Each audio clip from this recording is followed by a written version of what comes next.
Terei a honra de assumir Cuba, isso é uma grande honra. Acho que poderia fazer o que quisesse com isso, se você quer saber a verdade. Trump explicou sua última ação de política externa, que já causa impacto na América Latina, enquanto muitos ainda nem assimilaram a tomada da Venezuela. E enquanto Trump está mergulhando todo o Oriente Médio na guerra, ele já procura meticulosamente a próxima vítima, o que, em comparação com o Irã, deve lhe proporcionar principalmente uma vitória rápida antes das eleições de meio de mandato. E a decisão agora parece ter recaído sobre Cuba.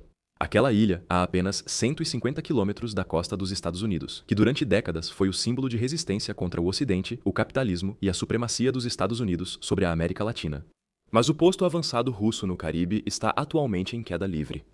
Um apagão nacional mergulhou Cuba na escuridão. A infraestrutura está entrando em colapso, os supermercados estão vazios e a vida pública está praticamente parada. E tudo isso enquanto Trump reforça seu bloqueio diariamente para que o país colapse passo a passo. O secretário de Estado dos Estados Unidos, Rubio, filho de exilados cubanos, parece ter como principal objetivo político derrubar de vez o governo comunista. Para Trump, isso vai ainda mais longe. Cuba é o ponto estratégico central na estrutura global de poder e o posto avançado mais importante da Rússia e da China no hemisfério ocidental. Se ele conseguisse derrubar esse governo e, segundo seus sonhos mais ousados, até mesmo integrar Cuba aos Estados Unidos, será que ele realmente entraria para a história americana? Aliás, isso parece motivar a maioria de suas manobras. Enquanto para a Rússia, isso seria uma perda histórica. Por isso Putin já está furioso e Medvedev não para de lançar ameaças para todos os lados. Uma anexação de Cuba provavelmente teria impactos diretos na Europa e poderia reacender o conflito da Groenlândia. Precisamos observar Cuba com atenção. Porque a ilha está à beira do colapso agora. O que Trump planeja para Cuba, e ele pode mesmo integrá-la aos Estados Unidos. Como os russos ameaçam os Estados Unidos atualmente? Quais as possíveis consequências de uma anexação prolongada? Essas questões são relevantes para a geopolítica mundial e Europa. Vamos analisá-las no vídeo de hoje. Cuba foi praticamente criada pelos Estados Unidos, que tiveram um papel fundamental em sua independência da Espanha no fim do século XIX. Após a Guerra Hispano-Americana, o país ficou sob administração militar dos Estados Unidos de 1898 a 1902. E após a independência oficial, Cuba permaneceu politicamente e economicamente muito dependente dos Estados Unidos até 1934 ou 1935 devido à Emenda Platt, incluindo o direito de intervenção e o arrendamento da Baía de Guantánamo. Empresas americanas também controlavam grandes partes da economia, desde plantações de açúcar até a infraestrutura. Mas essa relação mudou drasticamente. Com a Revolução Cubana de 1959, sob a liderança de Fidel Castro, Cuba se tornou um estado socialista e, assim, um adversário direto dos Estados Unidos. Durante a Guerra Fria, a ilha virou um dos cenários mais perigosos da política mundial, tendo seu auge na crise dos mísseis de Cuba em 1962. A União Soviética colocou mísseis nucleares em Cuba, perto da costa dos Estados Unidos, e o mundo quase entrou em guerra nuclear. Só nos últimos minutos foi possível evitar uma escalada, mas uma coisa já ficou clara aqui: Cuba era a chave estratégica na estrutura global de poder. Nas décadas seguintes, Cuba manteve forte vínculo com a União Soviética e, em troca de lealdade, recebeu amplo apoio econômico, principalmente petróleo e manufaturados. No entanto, o sistema só funcionou enquanto a União Soviética existiu. Com seu colapso no início dos anos 90, Cuba também mergulhou em uma profunda crise. De repente, faltaram recursos, a economia colapsou e o país precisou se reinventar. Mas, em vez de se abrir completamente, o sistema político permaneceu praticamente o mesmo, com todos os seus problemas estruturais. Nos anos seguintes, Cuba procurou novos parceiros e os encontrou, entre outros, na Venezuela, que sob Hugo Chávez se tornou um importante apoiador. O novo presidente da Rússia, Putin, voltou a apoiar Cuba com sua política de grande potência. Os chineses também enxergaram nisso a porta ideal para o coração do continente americano.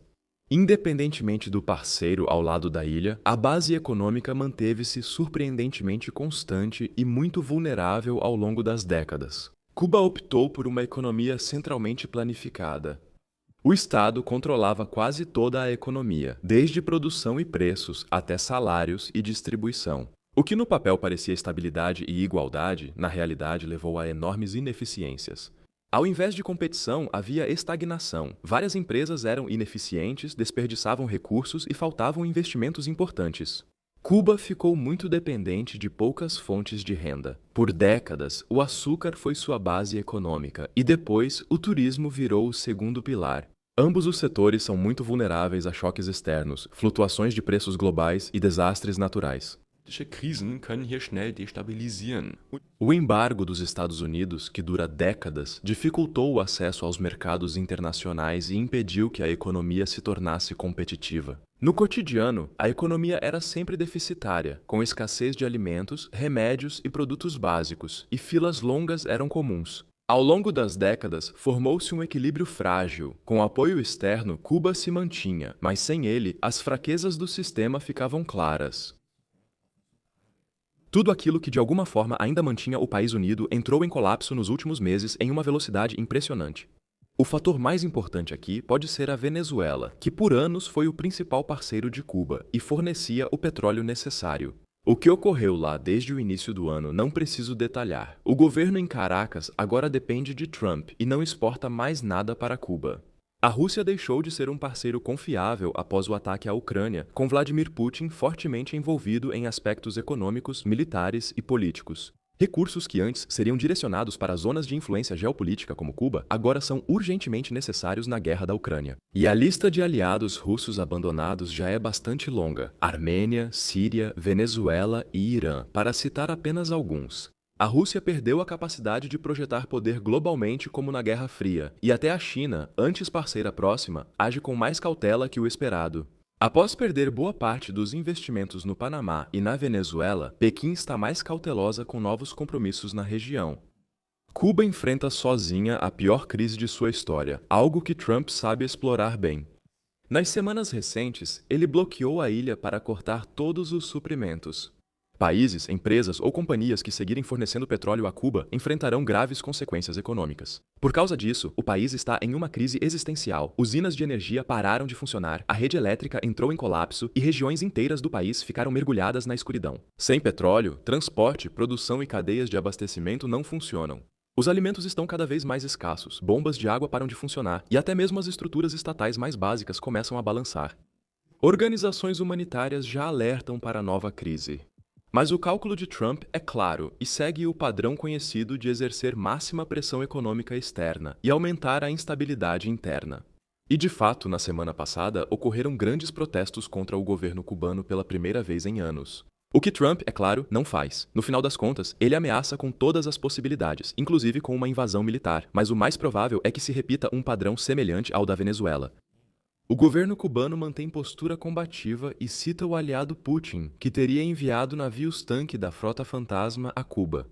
Nos bastidores, parece que já cedeu e negocia com os Estados Unidos para garantir sua sobrevivência. Isso agora é indicado por encontros públicos entre netos de Castro e americanos.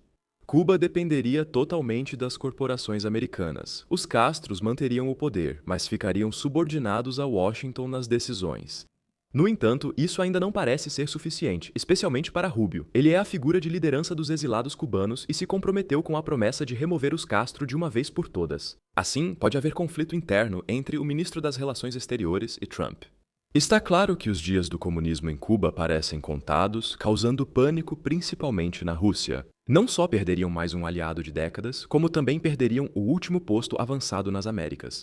Os russos falam de uma linha vermelha e Medvedev ataca Trump e o insulta publicamente. E até mesmo Putin disse a Trump para parar de se intrometer nos assuntos internos de outros países. Mas apesar dessa retórica agressiva, a realidade é outra. As linhas vermelhas da Rússia são conhecidas, mas o país hoje não consegue intervir decisivamente. Como na Venezuela, deve se limitar a declarações vazias. Trump poderia manter sua linha imperialista e influenciar a nova ordem geopolítica das grandes potências. Einflusssphären zementieren. No final das contas, isso também teria grandes consequências para a Europa. Especialistas já alertam que, após uma possível tomada de Cuba, Trump poderia mirar novamente na Groenlândia. Aqui, o conflito parece só superficialmente resolvido. Após a falta de apoio na guerra do Irã, ele já ameaça de novo com o fim da OTAN. Ele não vai esquecer o comportamento dos europeus e foi revelado que os dinamarqueses se preparam para uma invasão dos americanos. Agora, é ainda mais importante criar alianças fora dos Estados Unidos. O que acham? Qual o plano de Trump para Cuba e como os russos devem reagir? Comentem aí. Se vocês se interessam por uma nova aliança real da União Europeia com a Austrália, então eu recomendo muito este vídeo. Divirtam-se, a gente se vê na próxima vez. Até lá, tchau!